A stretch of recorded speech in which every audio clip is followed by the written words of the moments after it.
15장 전위금속 원소와 배위화학입니다. 여기서 배위화학이다라고 하는 것은 배위 결합을 형성해서 창물을 형성한 경우인데 창물은 크게 착이온과 착화합물로 나뉘어질 수가 있습니다. 자, 잠시 후에 그 창물에 대해서 공부하기로 하고 전위금속 원소부터 볼까요? 전위금속 원소 중에서 시험에 주로 출제되는 것은 4주기 전위금속 원소죠. 21번 스칸듐부터 시작해서 티타늄, 바나늄, 크롬, 망간, 철, 코발트, 니켈, 구리, 그리고 30번 아연까지 있고 이 4주기 전위금속 원소 중에서 4에소비탈의 원자가 전자가 바닥 상태에 한 개 존재하는 것은 24번 크롬과 29번 구리죠. 24번 크롬은 바닥 상태에서 4에소비탈 한 개, 3디오비탈 5개에서 모두 전자가 홀 전자 형태로 존재하고 홀 전자가 6개로 4주기 전위금속 원소의 중성 원자 상태의 바닥 상태에서 최다입니다. 그리고 구리 4에소비탈의 전자 1개, 3디오비탈의 쌍을 이루어서 홀 전자가 3디오비탈에 어디라 되어 있다고요? 4에소비탈에 있죠. 요거 조심하셔야 돼요. 여기 24번 크롬과 29번 구리를 제외한 나머지 21번부터 30번까지 원소는 바닥 상태에서 전위금속 원소들의 4에소비탈의 전자가 2개입니다. 이거 2개, 24번 크롬과 29번 구리 조심하셔야 되죠. 4주기 전위금속 원소들의 이제 이온 상태가 되면은 전자 배치가 어떻게 되냐? 전자가 들어올 때도 4에소비탈에 먼저 들어오고 3디오비탈에 들어왔지만 떨어질 때도 4에소비탈에 먼저 떨어지죠.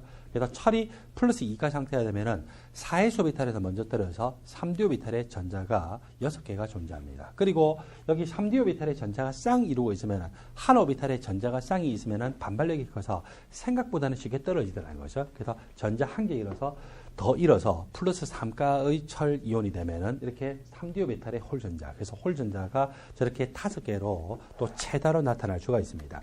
왜 이렇게 4에소비탈에 먼저 들어오고 3디오비탈에 늦게 들어오고 난 다음에 떨어질 때도 똑같은 순서인 4에소비탈 떨어지고 3디오비탈이냐라고 하는 것은 이런 그림으로서 생각할 수 있죠.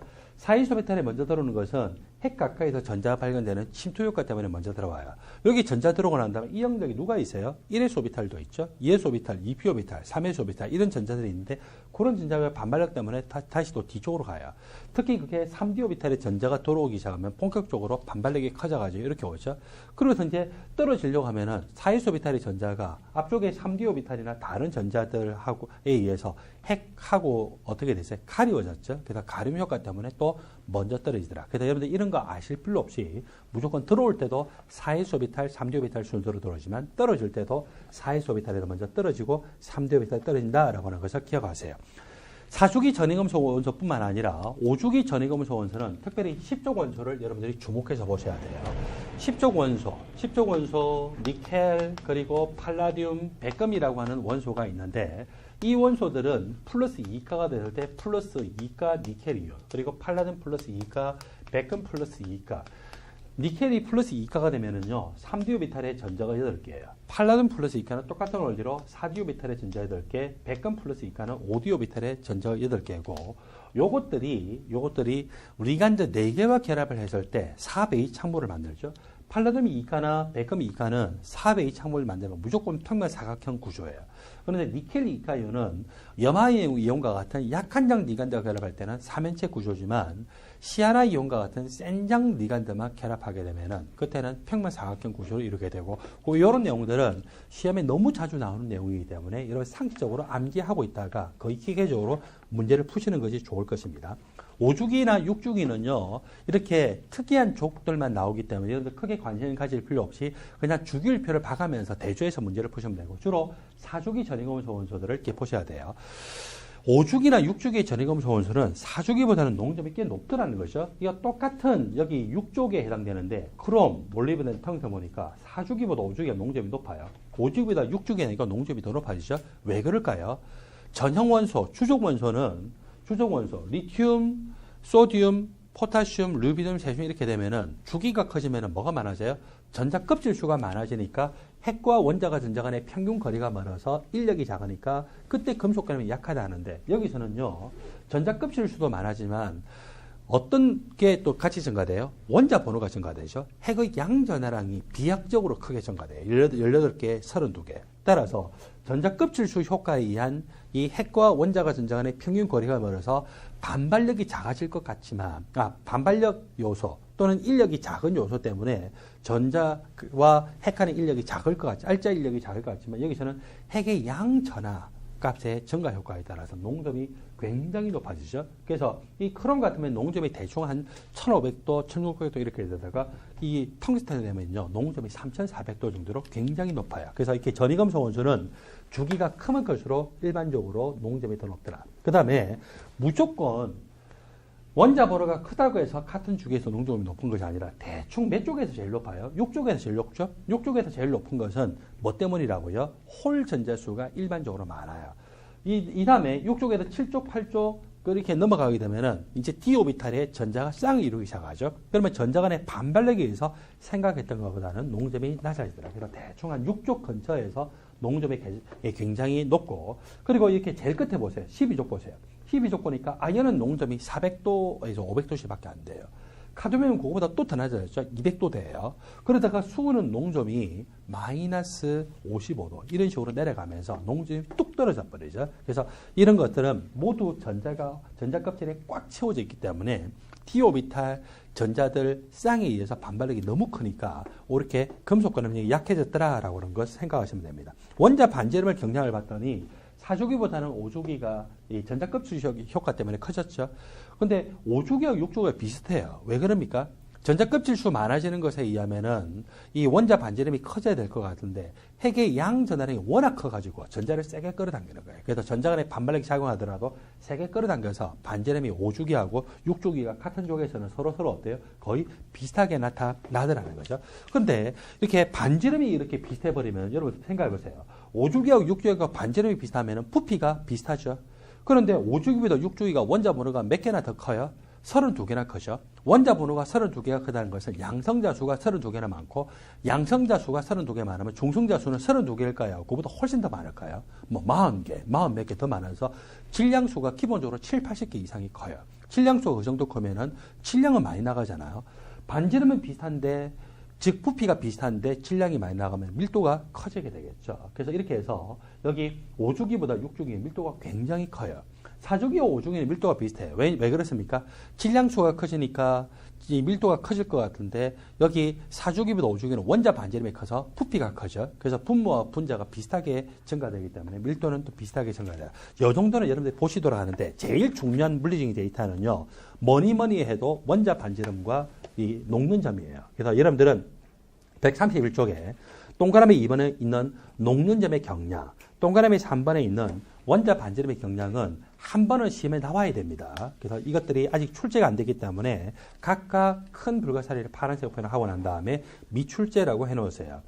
제가 여러분들에게 아직 출제 안 된 게 앞으로 출제될 거예요 라고 한다고 해서 여러분들은 함부로 판단하면 안 돼요. 여러분들은 적어도 선생만큼 공부를 많이 하신 거 아니잖아요. 이거 혹시 논문을 저처럼 많이 읽어보신 적 있어요? 제가 최소 하루에는 아무리 적게 읽어도 10편씩을 읽었어요. 근데 그렇게 거의 제가 10몇 년 이상을 살았거든요. 많이 읽을 때는 하루에 300편도 읽었어요. 물론 이제 논문을 너무 많이 읽다 보면은 논문 전체 하나하나를 읽는 것이 아니라 어느 정도 이제 이 10년 이상 읽다 보면은 딱 논문 보면은 뭐가 보여요. 그렇죠? 그래서 그렇게 봤었고, 그렇게 10몇 년 했으면 도대체 제가 논문을 몇 편을 읽었어요. 물론 다 영어로 된 거예요. 그래서 이렇게 해서 이 논문 편수가 굉장히 많겠죠. 근데 논문만 봤을까요? 책도 많이 봤을까요? 책도 많이 봤죠. 제 이름으로 펴는 논문도 얼마나 많아요. 그죠? 그러니까 적어도 여러분들하고 제하고 보는 눈이 정확하게 똑같을 수는 없을 거예요. 물론 여러분들 중에서 저보다 계산 문제를 더 잘하는 사람도 있다고 생각을 해요. 그렇죠? 그래서 계산 문제만 나오면 그냥 컴퓨터 돌아가는 사람처럼 그렇게 하는 사람 있잖아요. 근데 그런 분이라 할지라도 적어도 저하고 경험은 다를 거라고 저는 생각을 해요. 그래서 분명히 제가 이거 아직 출제 안 된 나와요. 그런데 나오잖아요. 그렇죠? 그래서 함부로 돌 던지지 마세요.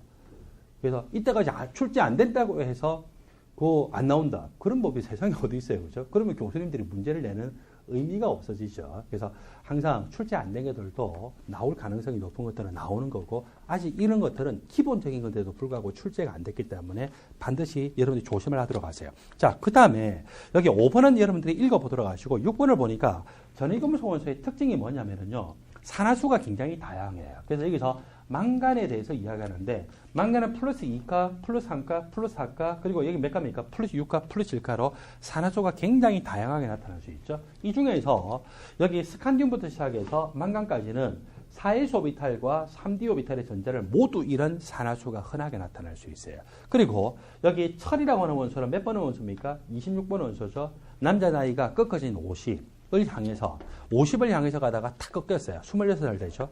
체력이 갑자기 뚝 떨어져 버리죠. 그러면 이제 그때 그다음부터 어때요?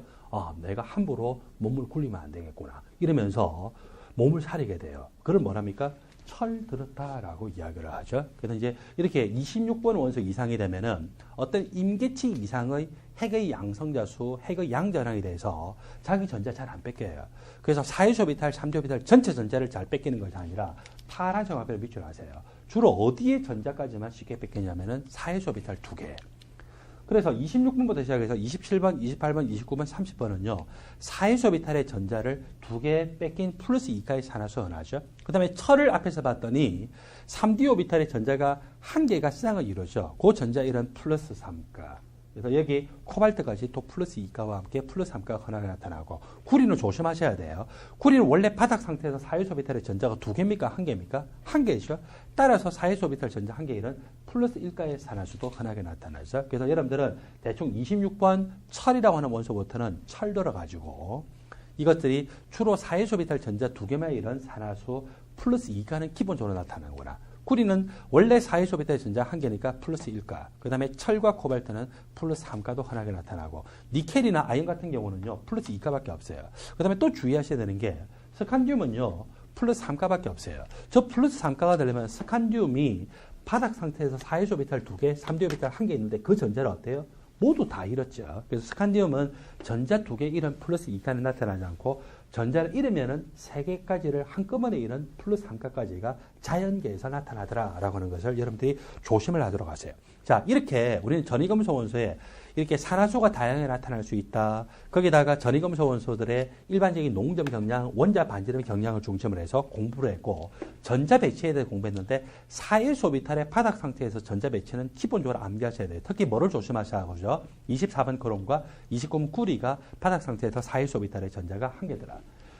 착이온과 착이온의 기하학적인 구조를 보시고 있습니다. 구리 2가 이온이 암모니아라고 하는 분자로부터 비공유 진자성을 일방적으로 제공받아서 배위결합하고 있어요. 배위결합은 한쪽은 전자 2개를 모두 제공하고 한쪽은 전자를 하나도 가지고 있지 않은 빈 오비탈만 갖고 있다가 전자 2개 모두 찬 오비탈과 빈 오비탈 간의 겹침의 연결합이죠. 이렇게 해서 1대4로 결합을 해서 이런 물질이 만들어졌어요. 이걸 뭐라고 하냐면은 중심 금속 이온의 암모니아 분자 4개가 착 달라붙었죠. 그걸 우리는 착 달라붙었다라고 하고, 이온이기 때문에 착이온이라고 해요. 이 착이온이라고 하는 거 진짜 착자가 붙을 착자 맞아요.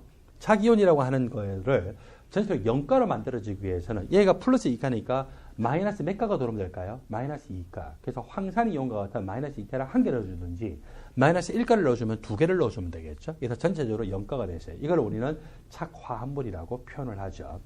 착이온과 결합을 해서 착화합물을 만드는 데 사용되는 이런 이온을 뭐라고 하냐면은 배우자 이온이라고 해요.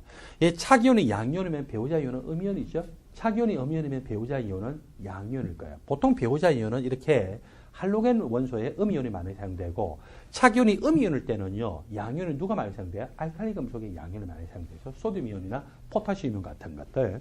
여기 구리 2가 이온은 비공유 진자성 일방적으로 제공받는 중심 금속 이온이에요. 중심 금속이 이온이 아니라 중성 원자가 될 수도 있어요. 비공유 진자성을 일방적으로 제공하는 것을 여기 배위자라고도 하고, 또는 영어로는 리간드라고 하죠. 이게 외래어 리간드고 원래 영어로는 리간드 이렇게 표현합니다. 그리고 이렇게 염화이온이 여기서는 배우자 이온으로 작용했어요. 사라고 하는 것은 리간드가 결합한 수죠. 그래서 배위수라고 많이 표현합니다. 그래서 리간드 수보다는 주로 시험 문제에서도 배위수라고 표현되고 있습니다. 전체 이 착이온의 산화수 플러스 2가 이렇게 표시가 되고 있어요.